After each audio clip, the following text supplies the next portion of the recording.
Muy buenas tardes y bienvenidos a Economía Peruana y Latinoamericana, los grandes desafíos del 2021, un webinar coorganizado por Semana Económica y RIMAC. Muchas gracias a todos por la espera y muchas gracias a la gran audiencia que se ha congregado el día de hoy para escuchar a un grupo de panelistas de lujo realmente, con quienes vamos a tener una conversación, creo yo, bastante rica, bastante llena de temas.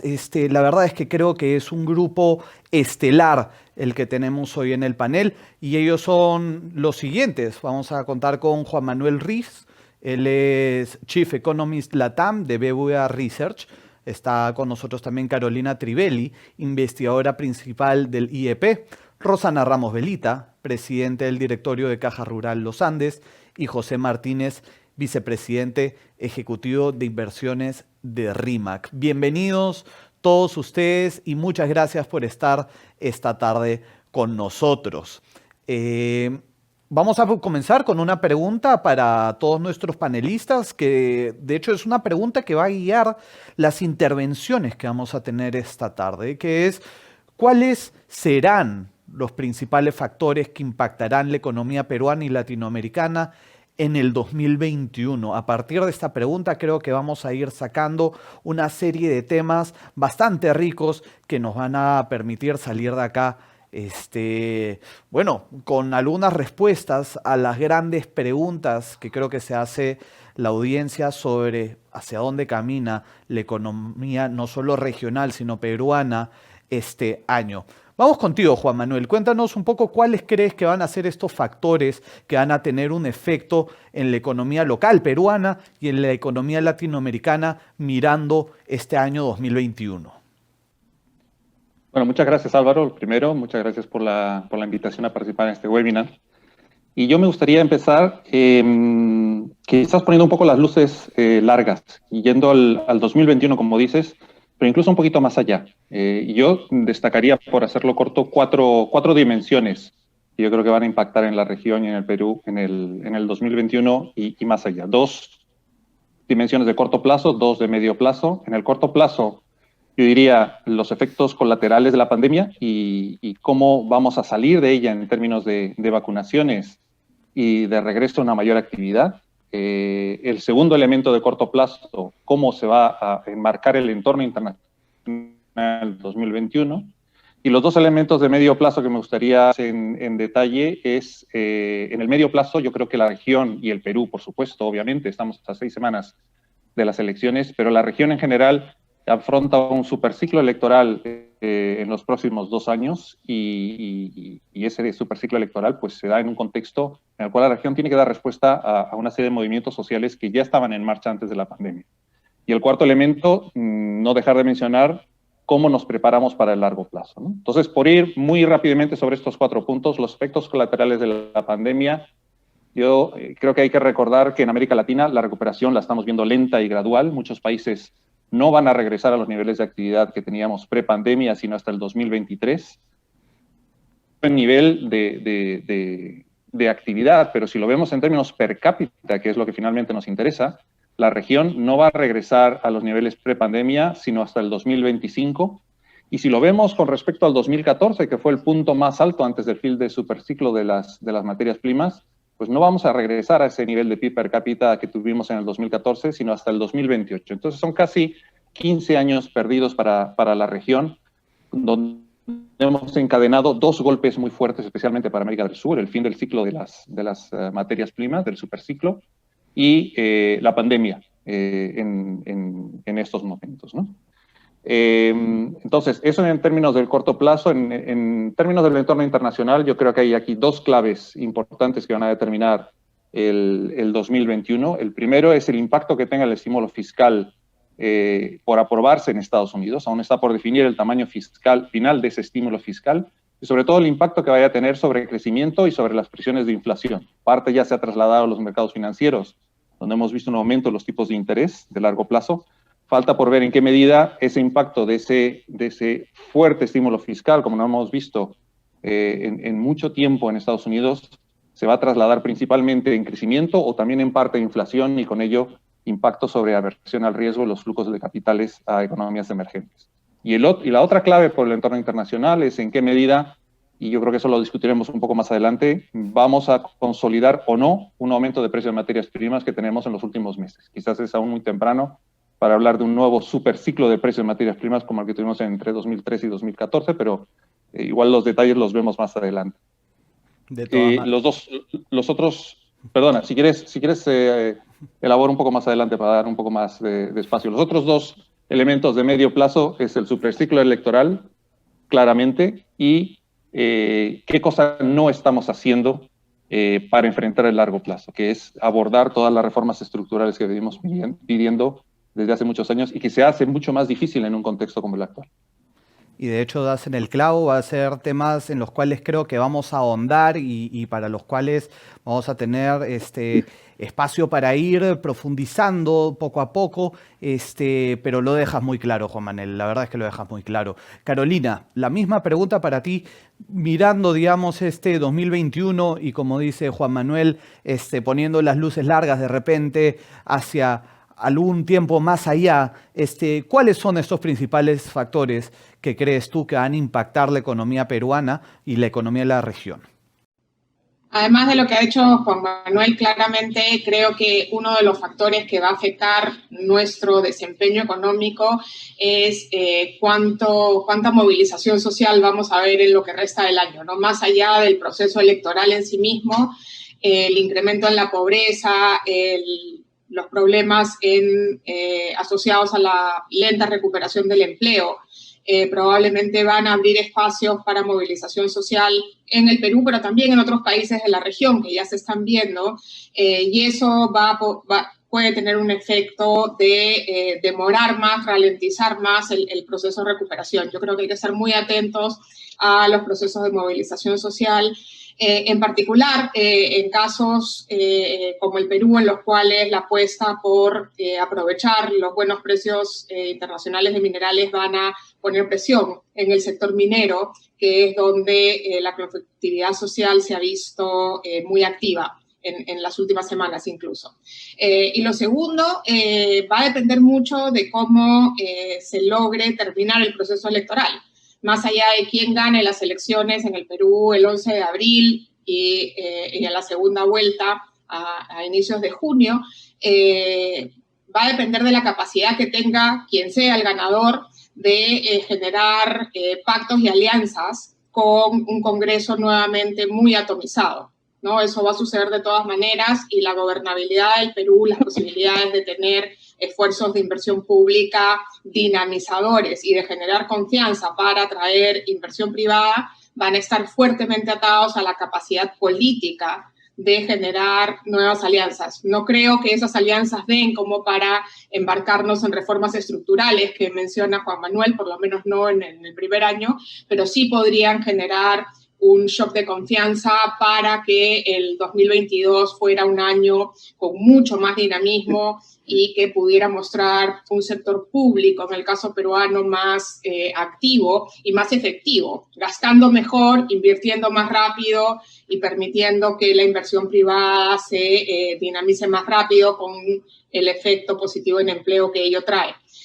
Si no, creo que de nuevo el tema de movilización social lo vamos a tener muy presente. Y si no tenemos estos pactos, la probabilidad de inestabilidad política, dado lo que hemos visto en el año 2020, es muy alta y eso claramente tiene un efecto negativo en nuestras posibilidades de recuperación. Clarísimo, Carolina, muchísimas gracias por estar aquí con nosotros y de hecho, como bien mencionas, tenemos una serie de factores externos, internos, que hacen que el 2021 vaya a ser un año, la verdad, sobre el cual uno hacer una predicción se le hace bastante complejo.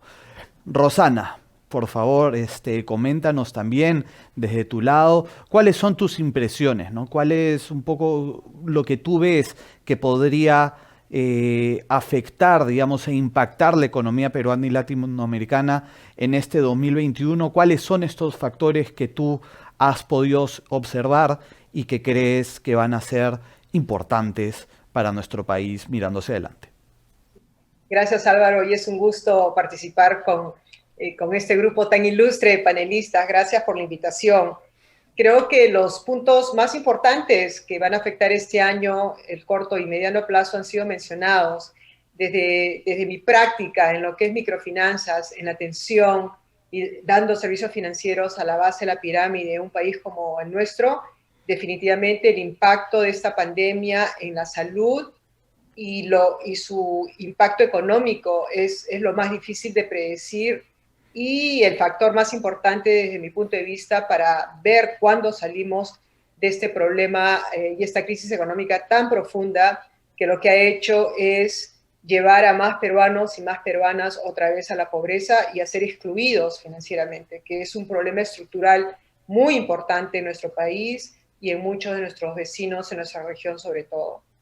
La segunda ola, en particular, en las zonas más altas, más profundas del Perú, ha sido más fuerte de lo que todos hubiéramos esperado. Y eso tiene impactos no solo en la atención de la salud, la poca capacidad de tener soluciones sanitarias para este problema, pero además crea todo una cadena de impacto social, de impacto emocional en nuestros clientes, en las familias microempresarias, en las familias más vulnerables del Perú. La desesperación de no tener acceso a un sistema de salud en donde por lo menos puedas tener una esperanza de salvar a tu pariente, a tu hermana, a tu esposa, a tu mamá, es realmente algo que creo que como personas, como banqueros, como líderes también tenemos que reconocer. Yo lo siento en mi institución, lo siento entre mis clientes que luchan por salir a trabajar y esta situación tan grave de salud no les permite. Eso ha hecho que mucho de la actividad económica retroceda o se paralice. Si bien hay que tomar estas cuarentenas, toques de queda focalizadas, limitan mucho la actividad. Y el tema tal vez a corto plazo, pero mediano, que sí es estructural, es que nuestro país y muchos de los países latinoamericanos, si vemos a la economía, tenemos que reconocer que los que movemos al país y el motor y lo que refería Carolina, ¿no? El impacto social es en lo que lo llamamos la economía informal. Es una nomenclatura que yo personalmente no me gusta utilizar, pero en el Perú es como tratamos de tal vez segmentar a muchos de los empresarios y las empresarias que tratan de sacar a nuestro país adelante. Ellos son los que ahora están en una situación de más vulnerabilidad y son los que más rápido están cayendo a la pobreza. Entonces, con esos dos parámetros que desde mi parecer impactan ya este año y va a tener un impacto a mediano plazo, es qué acciones tomamos, sobre todo en lo que es una inyección fiscal, ¿no? Estamos hablando de lo que Estados Unidos está preparando a hacer. Yo también estoy de acuerdo de que nuestro gobierno, los gobiernos latinoamericanos tienen que pensar, sobre todo los que todavía tenemos las espaldas, las reservas, nuestro nivel de deuda no es muy alto, que tenemos que utilizar un estímulo fiscal para poder dar reactivación económica interna. Más allá de que sí estoy muy optimista que la minería, que los precios, que la demanda por materiales como cobre sí va a subir y va a ser un motor importante para un país como el Perú. Creo que todavía tenemos espacio y debemos de ver formas monetarias y fiscales de seguir dando bastante inyección y reactivar nuestra economía. Esos son los parámetros que yo pienso tienen más impacto desde mi punto de vista. Muchísimas gracias, Rosana. Muchas gracias por todo lo que mencionas. Efectivamente, vivimos en una época que lamentablemente ha desnudado una serie de fallas estructurales en puntos claves, digamos, de lo que es nuestro país, en salud, en educación. Pero esperemos que esta recuperación realmente pueda llegar a todos esos peruanos que tú mencionas que hoy día realmente lo están pasando bastante mal, ¿no? Para cerrar, digamos, esta primera ronda de preguntas con la que vamos calentando el conversatorio, está José Martínez. José, la misma pregunta para ti. Cuéntanos un poco, a partir de tu análisis, cuáles son estos factores que tú has detectado y de qué manera están impactando, digamos, ya a la economía peruana, ya a la economía latinoamericana, y qué es lo que ves tú hacia adelante, ¿no? Bueno, en primer lugar, buenas tardes a todos. Encantado de estar aquí con ustedes y compartir este panel. En verdad yo creo que fuera de la difícil situación que estamos enfrentando, a mí me gusta pensar que el Perú hacia adelante enfrenta una oportunidad enorme, ¿no? Es una oportunidad muy grande por el hecho de que el mundo ha entrado en un proceso de expansión, es un proceso de expansión liderado por la economía de los Estados Unidos y liderado por la economía de la República Popular China. Y tanto la República Popular China como los Estados Unidos son nuestros principales socios comerciales. Estados Unidos va a experimentar este año tasas de crecimiento no vistas en décadas. China va a seguir con un ritmo de crecimiento muy grande. China es el único país que el año pasado pudo mantener una tasa de crecimiento positiva, y desde ese punto de vista ambas economías deberían arrastrar nuestro proceso de crecimiento. En particular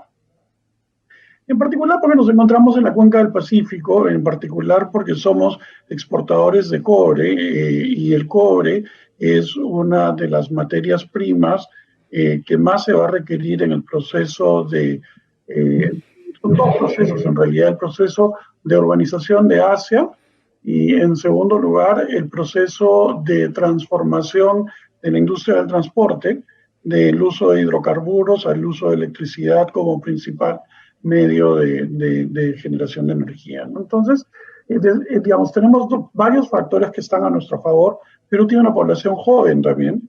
Tiene una población joven, tiene un nivel de educación que mejora mucho, pero que todavía es relativamente bajo, lo que implica que cualquier mejora genera un incremento importante en la productividad. Y como tal, eso impulsa una tasa de crecimiento o da la posibilidad de que nuestra tasa de crecimiento potencial, el crecimiento potencial de nuestra economía sea relativamente más alto que el del resto de economías de la región, ¿no? Entonces, en general, Perú tiene una posición de ventaja en este proceso de recuperación después de una tremenda crisis, ¿no? Y en realidad va a depender de otro tipo de factores que podamos aprovechar esa oportunidad, ¿no? Y en particular, probablemente los factores que estén asociados con si podemos aprovechar la oportunidad o no son cómo se desarrolla el proceso de vacunación en el Perú, qué tan efectivamente se puede vacunar a la población y minimizar el número de muertes durante ese proceso. Y en segundo lugar, yo pensaría que claramente es que podamos encontrar en las elecciones que se van a realizar este año una solución de gobernabilidad que permita que los poderes del Estado trabajen todos en una sola dirección, ¿no? En principio, si eso ocurre, yo creo que sin hacer grandes reformas estructurales, Perú debería ser una de las economías de mayor crecimiento en la región. Si hiciéramos grandes reformas estructurales, si hiciéramos alguna reforma estructural adicional, yo creo que la economía peruana podría acelerarse sustancialmente, ¿no? En realidad, la situación es totalmente binaria. O sea, en verdad, si la gobernamos mal, puede ser una situación de estancamiento, inestabilidad social. Si la gobernamos bien, puede ser un nuevo proceso de crecimiento acelerado, como el que vimos durante el superciclo de las materias primas hace no mucho, ¿no? Hace no mucho, en el que la economía peruana alcanzaba tasas de crecimiento de 10%. No estoy diciendo que la economía peruana pueda crecer 10% ahora, nuestra tasa de crecimiento potencial ha bajado sustancialmente desde ese momento hasta ahora, pero sí podemos crecer más de 4%, y con las debidas reformas estructurales podemos alcanzar tasas de crecimiento superiores al 5% al año, ¿no? Con lo cual, podemos duplicar el tamaño de nuestra economía y duplicar nuestro PIB per cápita en menos de 20 años. Entonces, la oportunidad es grande, yo creo que eso es cuestión de que la aprovechemos. Clarísimo, José, y con ese mensaje de repente un poco más optimista arrancamos con algunas preguntas y vamos a comenzar con algo que lamentablemente no es tan optimista en este momento, que es la confianza empresarial. Las expectativas empresariales, monitoreadas por el BCR, de hecho volvieron a caer en enero y se alejan del tramo optimista. Habían tenido un rebote a finales del 2020. Y así la inversión privada pareciera que podría tener un crecimiento para el 2021 menor al esperado hace algunos meses. ¿Qué factores creen que podrían influir en una recuperación de dichas expectativas y por ende en un mayor rebote de la inversión privada? ¿Cómo se compara la situación actual del Perú con sus pares latinoamericanos? Comenzamos contigo, Juan Manuel. Cuéntanos un poco cómo es tú el tema.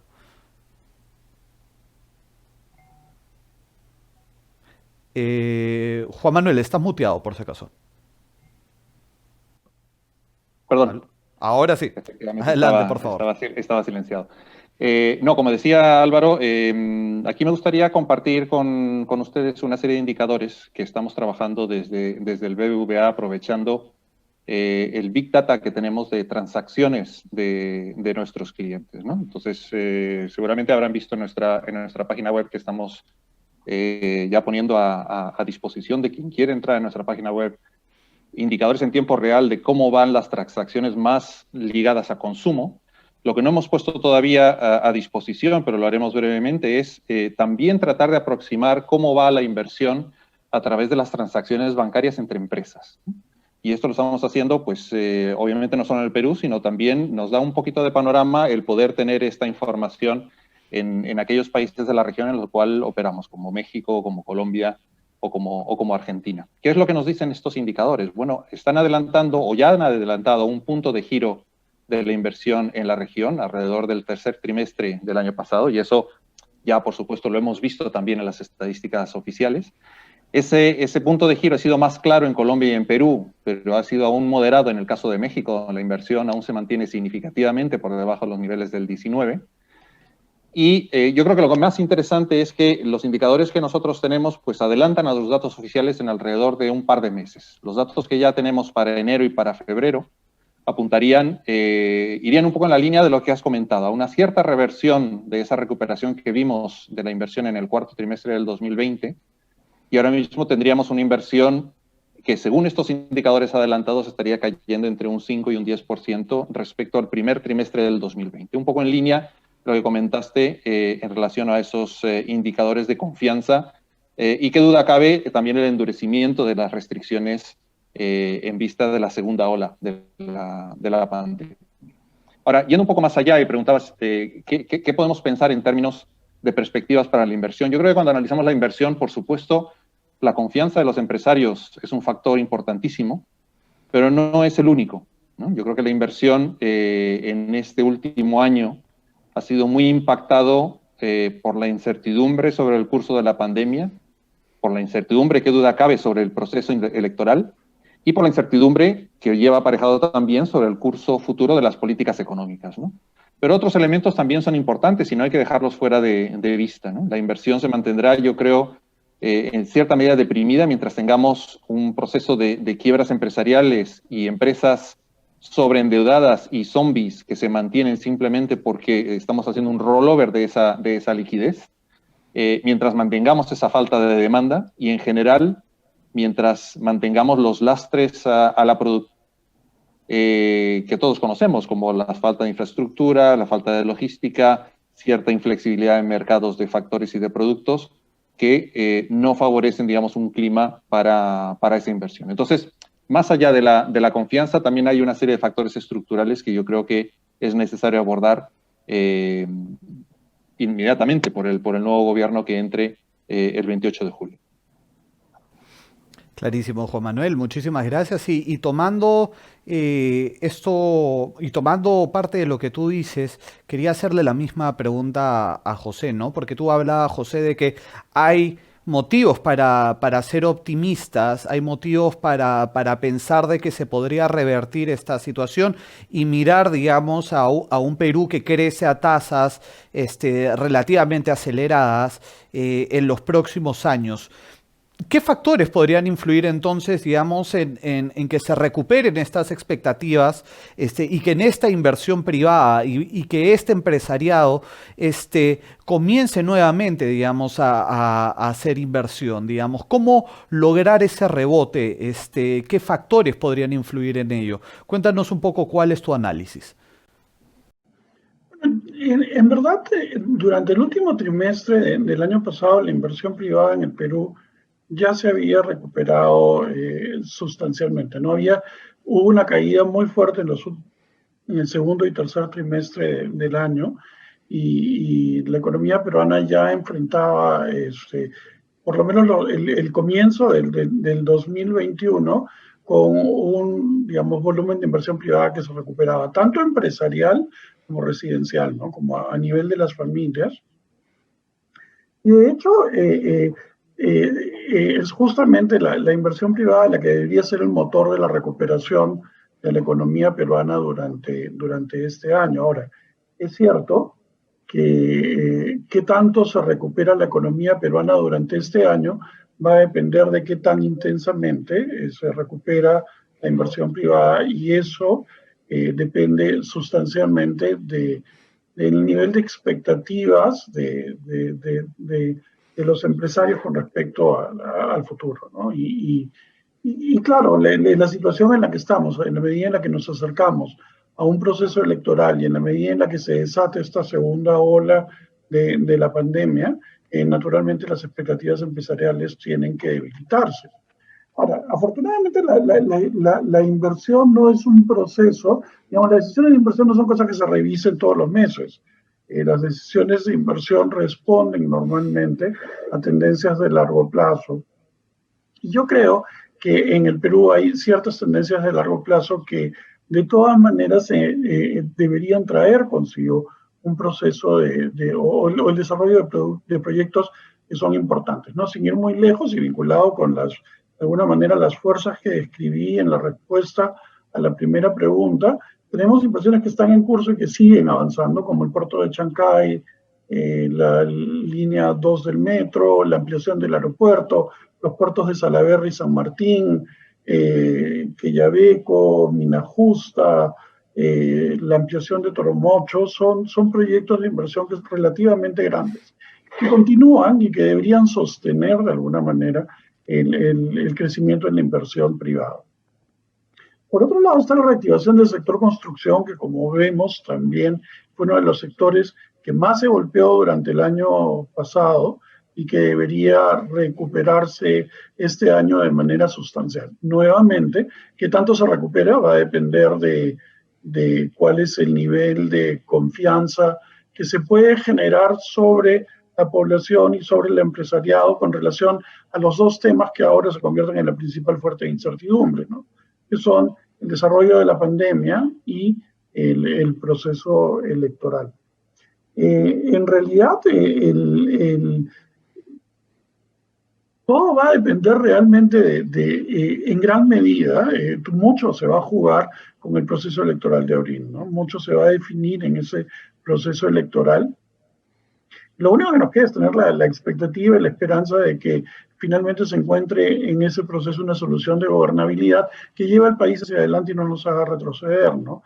Es cierto que durante la pandemia el Perú ha retrocedido en muchas formas. Un porcentaje muy alto de la población ha regresado a la situación de pobreza.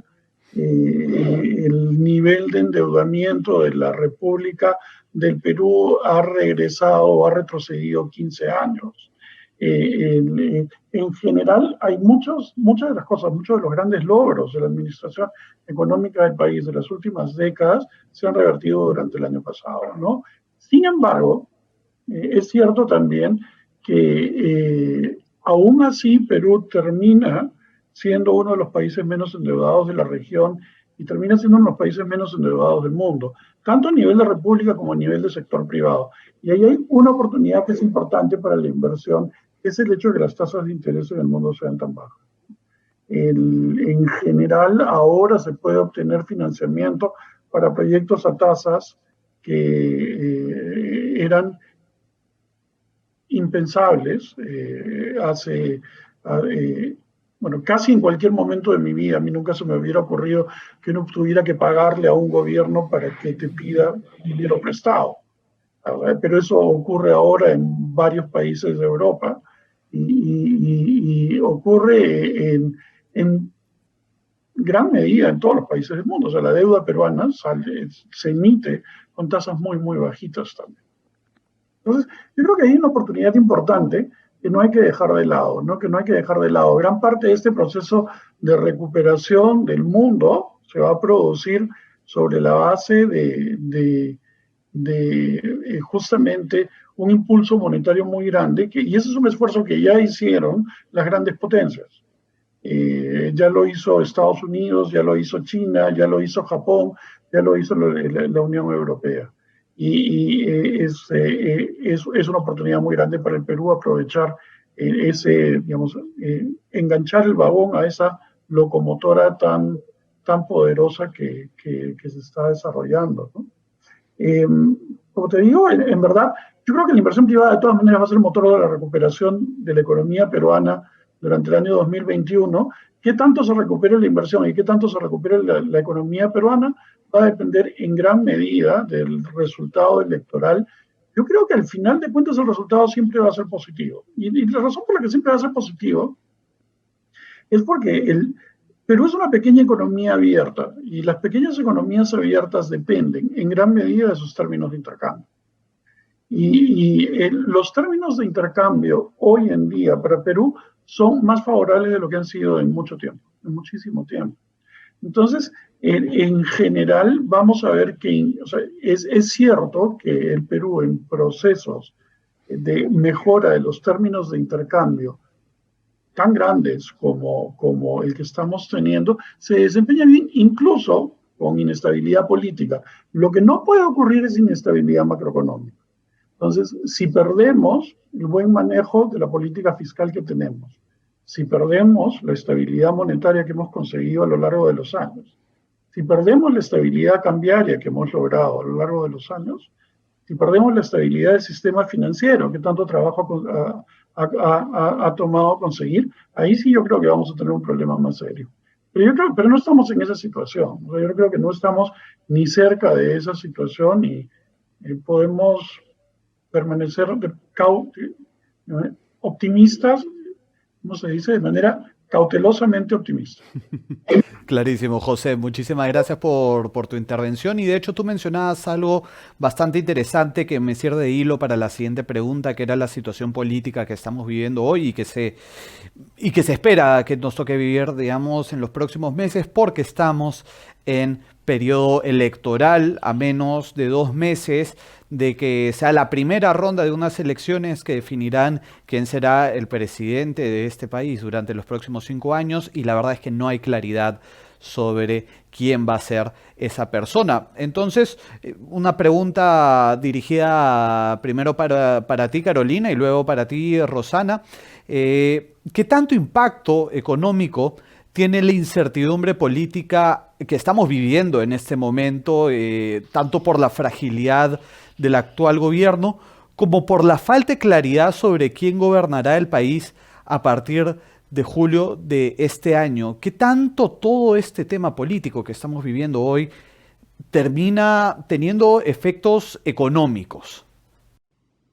A ver, lo que hemos visto con este gobierno de transición es claramente el caso de un gobierno que actúa con una situación de pato rengo, ¿no? Comenzaron para gobernar un periodo muy volátil, muy corto, ¿no? Y sin ningún respaldo político, ¿no? Entonces, claramente, esperar que este gobierno de transición hubiera tomado medidas muy avesadas era difícil. Más bien, creo que con que contenga las ideas no muy felices que hemos visto de parte de un Congreso con mucha capacidad de promover medidas muy populistas y muy peligrosas, es más que suficiente.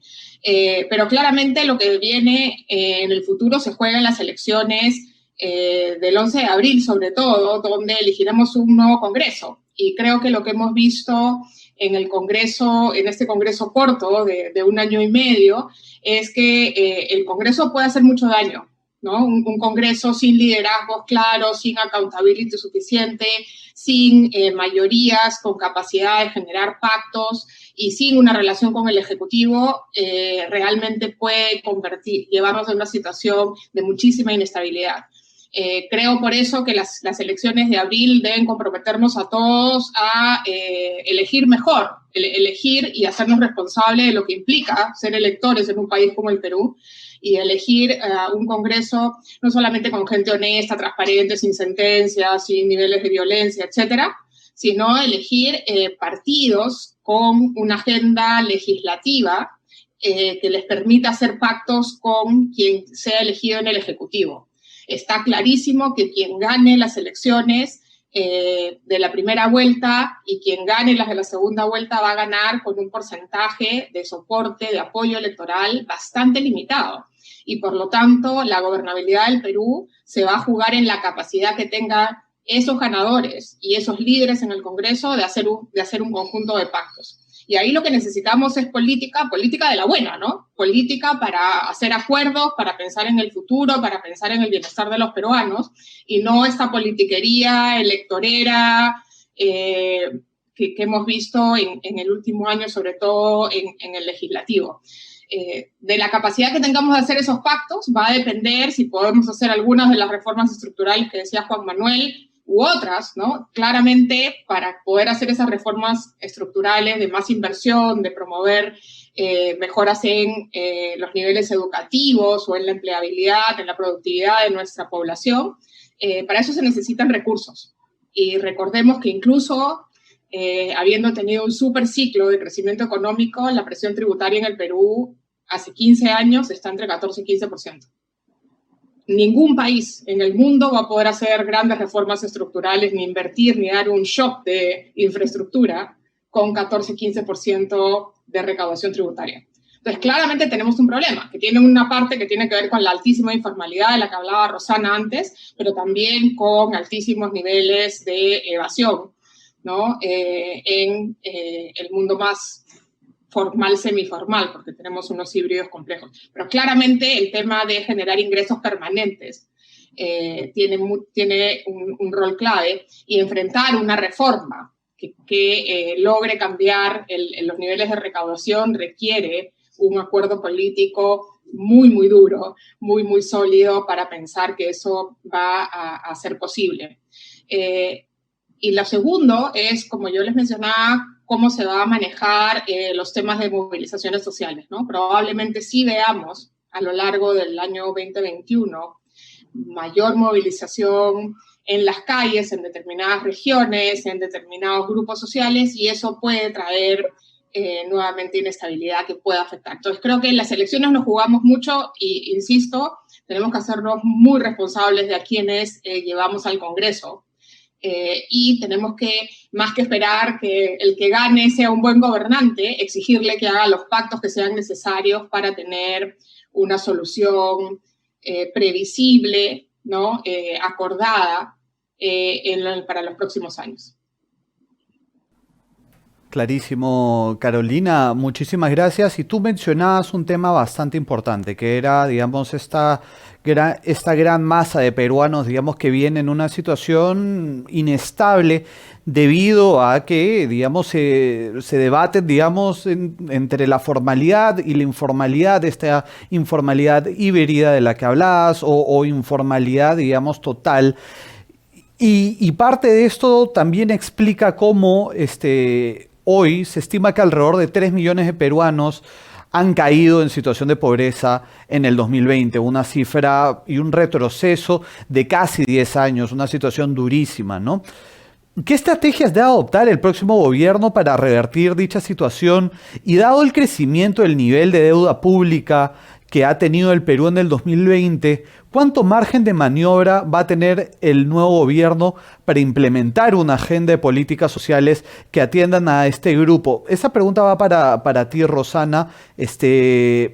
Cuéntanos un poco ¿Tú cómo lo ves, digamos? ¿Cómo ves, digamos, las estrategias que podría adoptar este nuevo gobierno y cuánto es el margen de maniobra que va a tener, considerando además algunas de las cosas que dice Carolina, ¿no? Un Congreso probablemente atomizado, la necesidad de generar acuerdos, digamos, en una situación de mucha polarización social. Cuéntanos un poco cuál es tu perspectiva, digamos, sobre lo que se viene, digamos, en cuanto a la pobreza en el Perú de cara al 2021 y cómo revertirla mirándose adelante.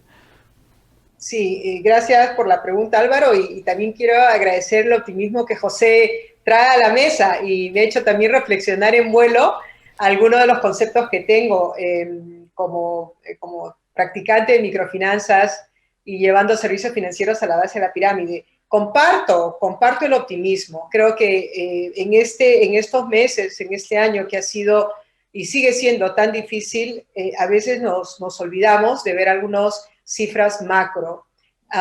Quiero empezar diciendo que esta volatilidad o falta de estabilidad política nos afecta a todos, ¿no? A ningún mercado le gusta la volatilidad y en el día a día, como empresarios, tomando decisiones, no tener una visión clara de hacia dónde va a ir la política económica, por supuesto que causa estrés y no te da la confianza para tomar pasos estratégicos, por ejemplo, inversiones a largo plazo.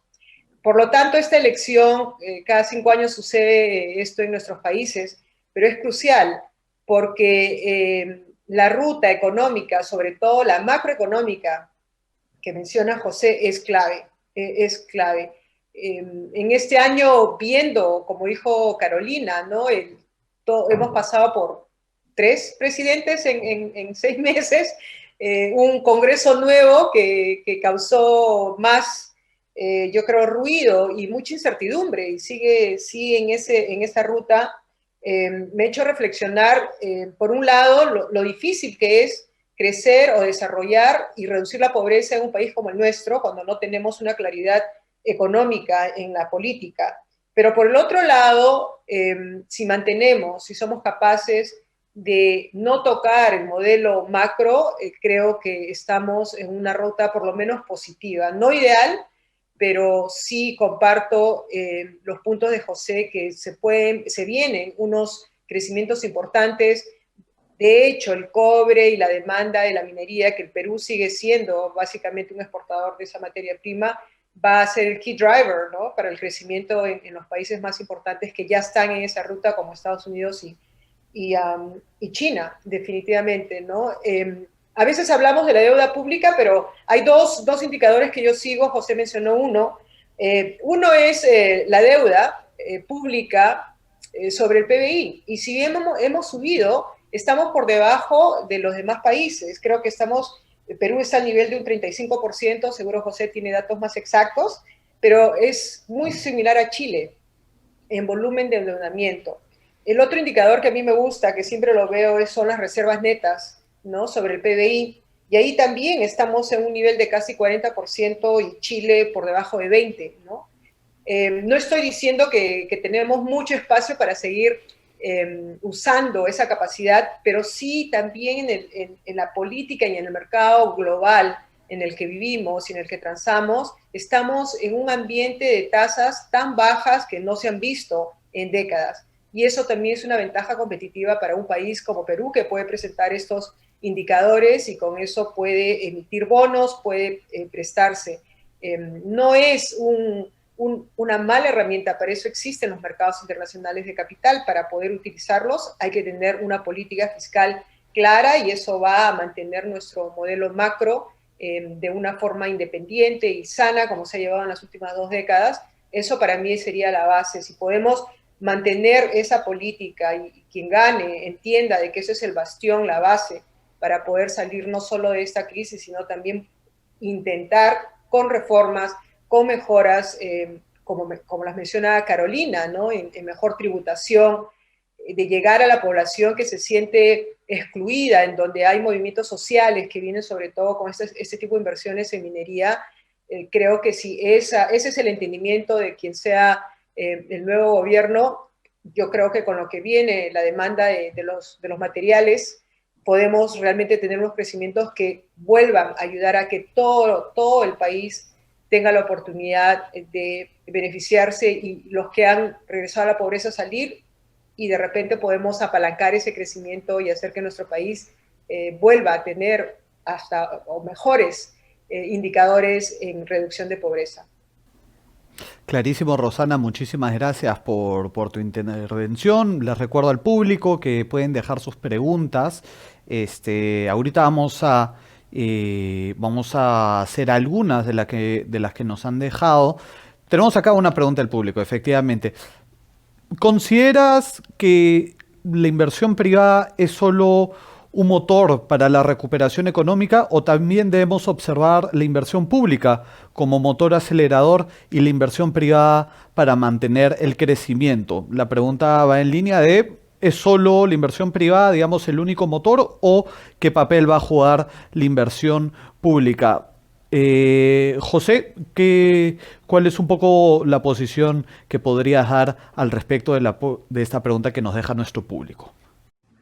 Bueno, yo creo que sí, ¿no? De todas maneras, no mencioné la inversión pública porque la pregunta se refería fundamentalmente a la inversión privada, pero claramente el Estado peruano tiene espacio para realizar inversiones importantes, dado el alto nivel de solvencia que presenta en este momento, ¿no? Hay proyectos que están claramente, hay proyectos que están en proceso y que la situación actual subraya la necesidad que tenemos de ellos.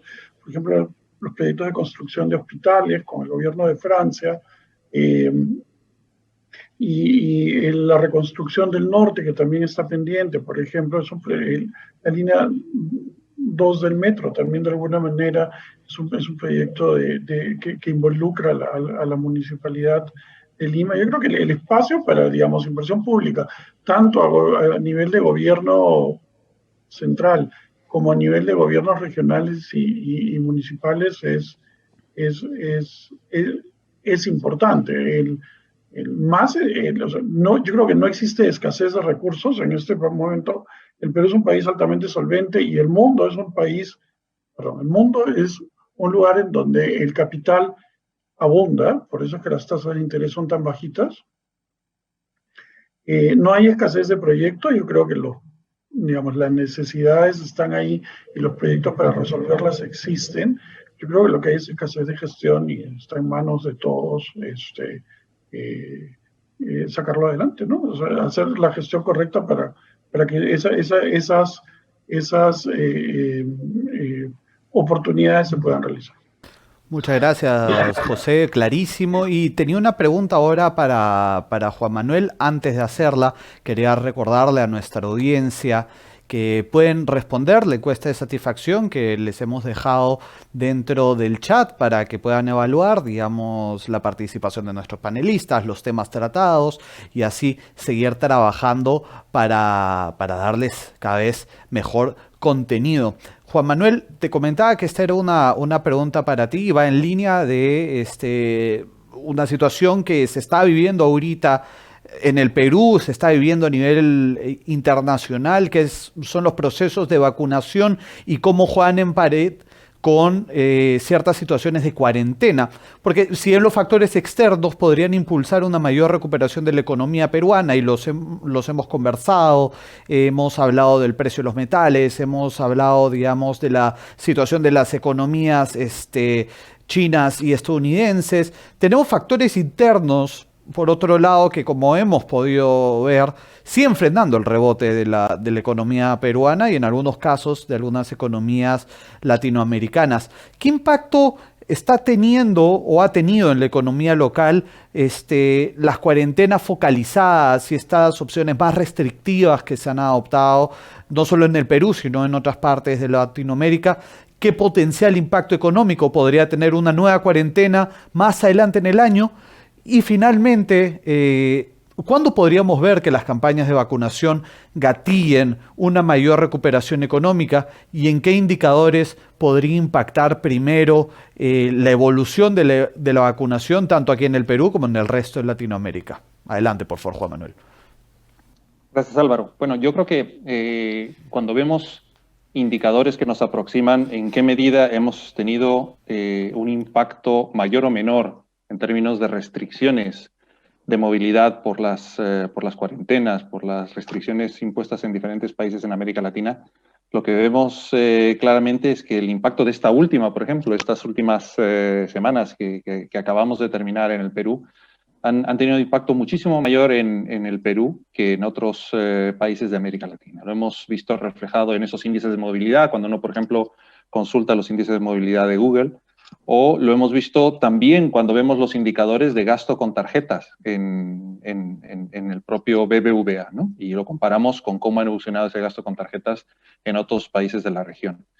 En ejercicios de simulaciones que hemos hecho nosotros en el BBVA, esta extensión de medidas duras de restricción de movilidad que hemos tenido ahora a principio del año, y por ser al principio del año, que siempre impacta mucho más en el promedio del PIB del 2021, nosotros estimamos que puede haber costado alrededor de 1 punto porcentual de crecimiento en el 2021. Esto, por supuesto, no quiere decir que no se deba priorizar la salud, siempre es lo primero, pero siempre se puede abrir la discusión de si las restricciones impuestas son las más eficientes para lograr el propósito de contener los contagios con el menor coste posible a la actividad económica.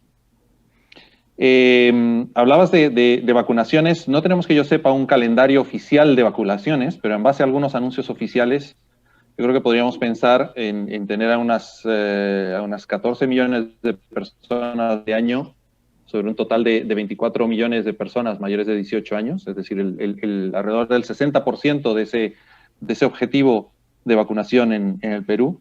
Y por lo tanto yo creo que el impacto significativo que vamos a tener de la vacunación va a llegar sobre todo a finales del 2021 e inicios del 2022, por la recuperación de la demanda en los sectores que se han visto más afectados por esa caída de demanda, no solo por las restricciones en sí, sino porque uno tiene miedo de tener cierto consumo intensivo en contacto social, pero también, que duda cabe, por la reducción de las restricciones operativas en muchos de esos sectores, ¿no? Yo creo que en el 2021 tenemos que tener en cuenta que solo por el efecto estadístico de la comparación con un 2020 muy bajo en términos de actividad económica, ya de arranque tendríamos alrededor de un 11% de crecimiento solamente por ese efecto estadístico, ¿no?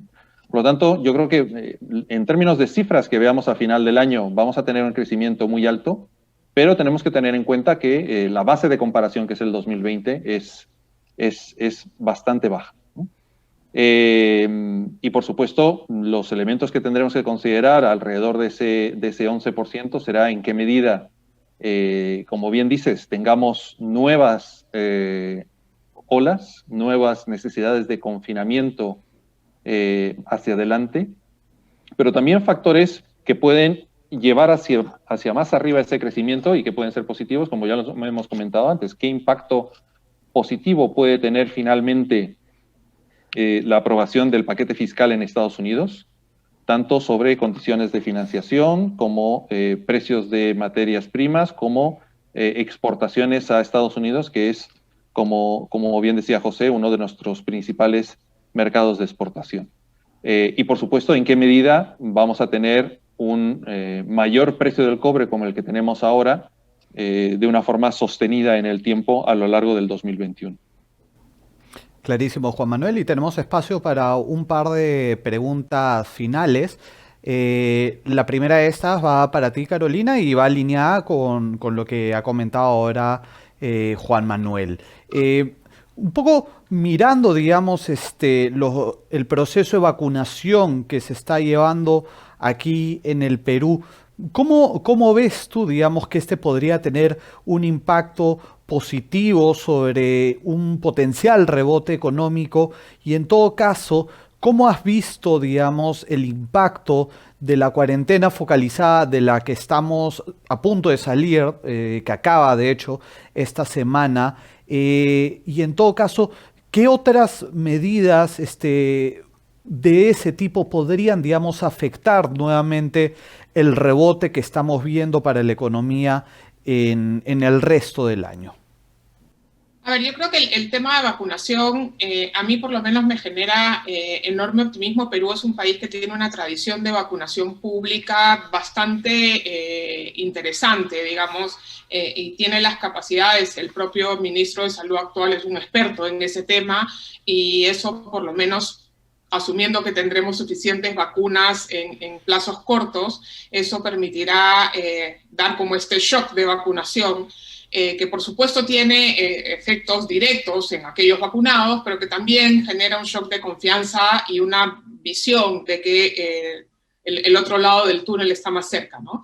Y hay efectos derivados de esto que pueden tener impactos muy importantes en algunos segmentos, sobre todo los que afectan a clientes de Rosana, por ejemplo, ¿no? En la medida en que se logre vacunar a los maestros y se puedan retomar, por ejemplo, las clases presenciales, millones de mujeres que hoy día no están pudiendo participar de los mercados laborales van a poder volver a salir a trabajar, ¿no? Uno de los grupos más afectados durante la pandemia han sido mujeres trabajadoras del sector servicios que, dadas las medidas de restricción, han tenido que permanecer en sus casas atendiendo básicamente tareas de cuidado y que hoy día, sin escuela, sin servicios comunitarios de cuidado, no pueden salir a trabajar.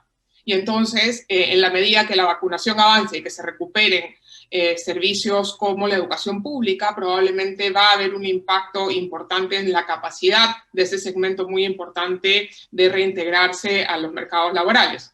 En la misma línea, si ya se reabren las escuelas, se recuperan los programas de alimentación escolar que tienen un impacto importante en la salud de los niños, ¿no? Entonces hay un conjunto de efectos benéficos que se van a desencadenar más allá del efecto macro de contar con una población más protegida, digamos, y reducir, acortar los efectos negativos y sobre todo reducir las probabilidades de una tercera ola, ¿no? Que creo que es lo que más nos asusta. Es pensar que en 2 o 3 meses tengamos que volver a medidas de restricción severas porque no tenemos instrumentos para atender a la población en el sistema de salud que pudiera verse afectada por una tercera ola.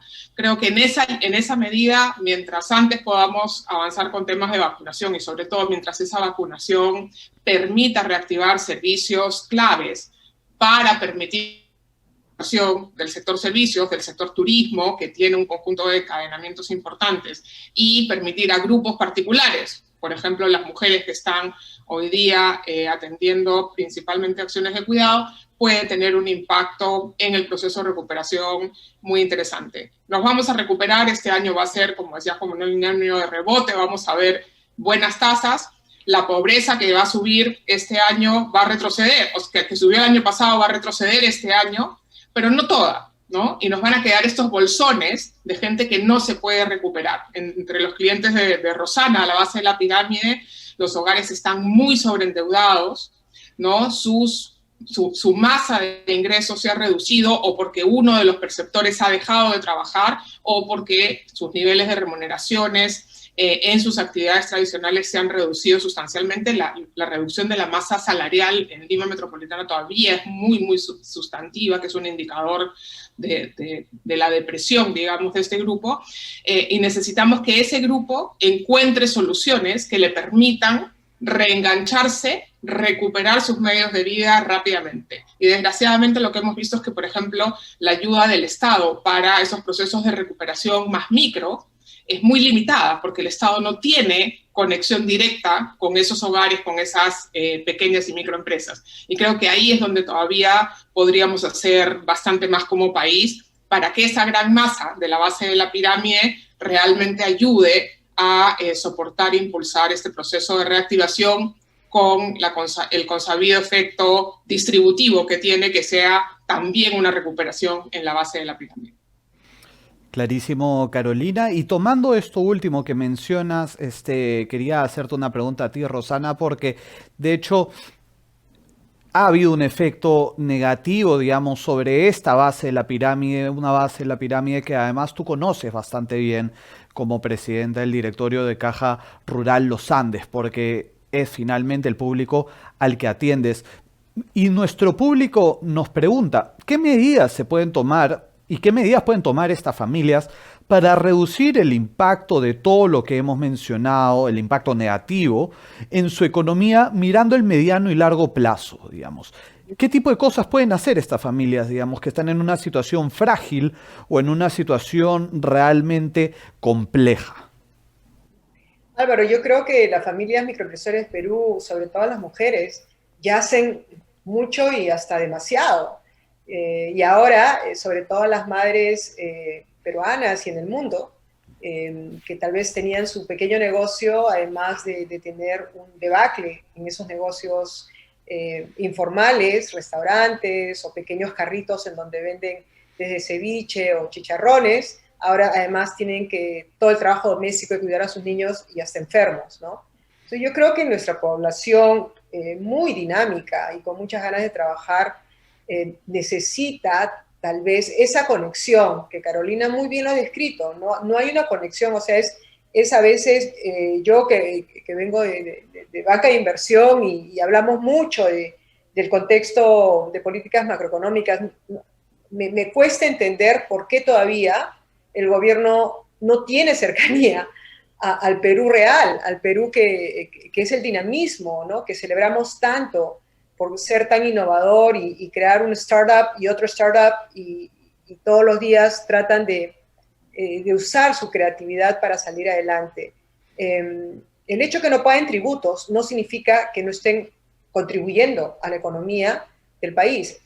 En general, todos vivimos en una mezcla de contribuyentes y no contribuyentes, pero lo que creo que sí necesitamos utilizar esta oportunidad en esta crisis y decir cómo hacemos que esta gran población de personas que tienen la capacidad de ser innovadoras, cuando hablamos de empresarios, yo pienso que los nuestros son más innovadores que los de Silicon Valley, o sea, he visto casos de familias que de la nada crean negocios a 5.000 metros de altura en situaciones muy difíciles geográficas.